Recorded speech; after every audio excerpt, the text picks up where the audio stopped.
With two previous WWF games under the Nintendo banner, beloved developer LJN set out to release their second for the Nintendo Entertainment System.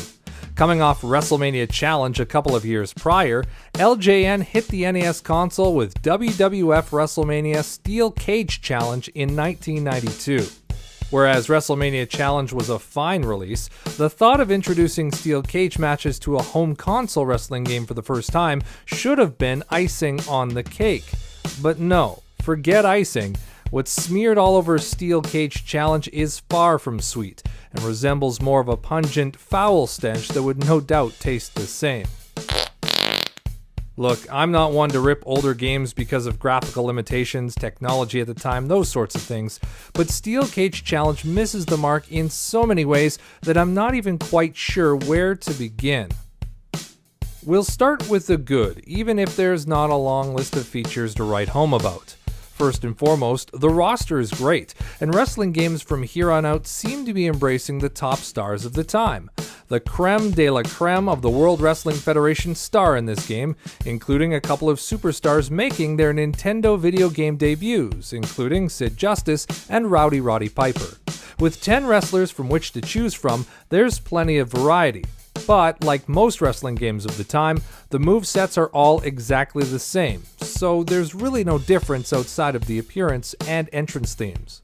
Speaking of variety, Steel Cage Challenge does offer a number of different game modes, including both one-on-one encounters and tag team bouts, and you can also choose to venture on a quest for both the WWF Championship or the Tag Team Championship. And to cap things off, you get the option of difficulty, easy, medium, or hard. One-on-one matches offer the cage match stipulation, which is admittedly a nice addition. It's a little weird seeing the ring with no ropes, but that's nitpicky. The cage acts as it should, as running or getting thrown into the cage causes damage. There's two ways to win in this mode, a simple pinfall or climbing to the top of the cage. You can begin climbing the cage at any time, but as soon as your opponent gets up, you automatically fall down. Cage matches are a nice addition, even if somewhat limited. Tag team matches are similar to WrestleMania Challenge before it, where your partner stands outside of the ring awaiting a tag.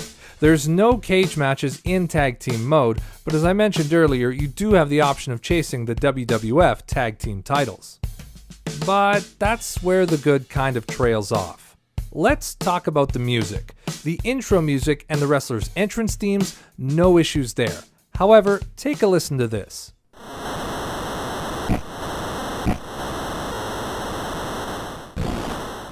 You hear that? Exactly. There's no music. The only thing you hear is the contact of punches, kicks, hitting the mat, and when you do make contact with your opponent, the crowd cheers. Over and over and over.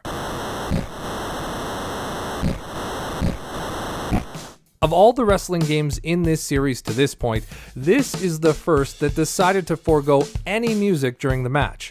Perhaps the thought was to make the matches more immersive with only crowd effects, but it doesn't work here. The only music you hear in the match is your wrestler's theme when they win. But getting there can be a lonely and boring chore.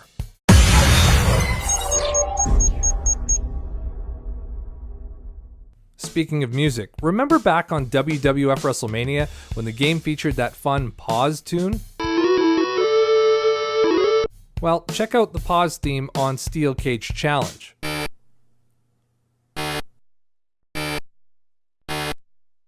It sounds like an error message. It's terrible. I know it's a small thing, but that's awful.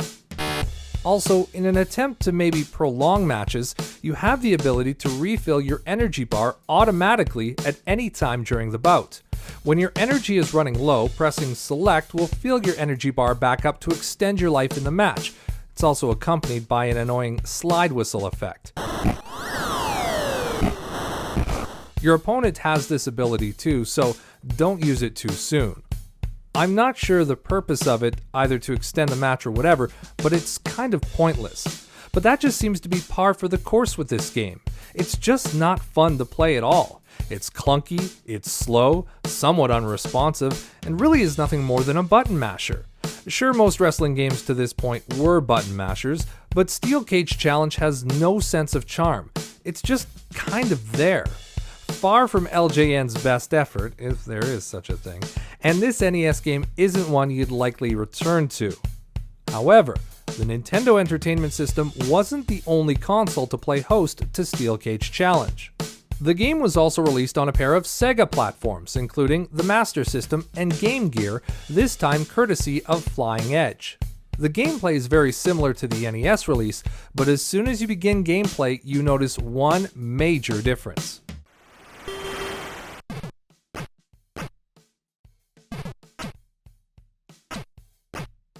You'd almost think I accelerated the footage, but no.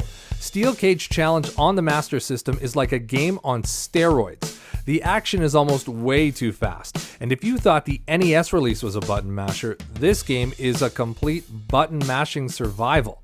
The good thing is that matches do end a lot faster, so that's a plus. There are some very small, redeemable qualities about these versions, including some new superstars. The Sega releases wave bye-bye to Jake Roberts, the Mountie, Roddy Piper, and Sid Justice, but in their place add Papa Shango, Shawn Michaels, Tatanka, and the Nature Boy, Ric Flair. If different superstars played any different, this might be a bigger deal, but it's purely aesthetic. Still, the change in roster between Nintendo and Sega is a nice touch, and it's not the first time this would happen with the WWF series over the years. Outside of the speed, there's not much difference between the three platforms, though I would argue that the Master System and Game Gear versions look better than the NES release. The colors are better, the sprites are a hair better, and there is one element that is also better. You hear that? Not some awful sound effect, a full chiptune as you're paused. Reason enough to play this one over any other version. One final note, look at IRS, a better sprite I've never seen with thine own eyes. I shot coffee out my nose the first time I saw this. Skullets in 8-bit glory, it's tremendous. WWF Steel Cage Challenge never reviewed well in its day, and rightfully so. The game is a clunker in almost every sense of the word, and if it's not clunky, it's clunky on speed. Unfortunately, or not, this was the only WWF game released on the Master System, and that's a shame. If you're interested in trying Steel Cage Challenge out for yourself, Sega definitely does what Nintendo don't here. And while Sega's handheld was blessed with the release of Steel Cage Challenge, you might be wondering, where's Nintendo's mobile gaming unit in 1992? Why no Steel Cage Challenge on the Game Boy? Well, it did get the game in a roundabout kind of way, and we'll cover that in the next episode.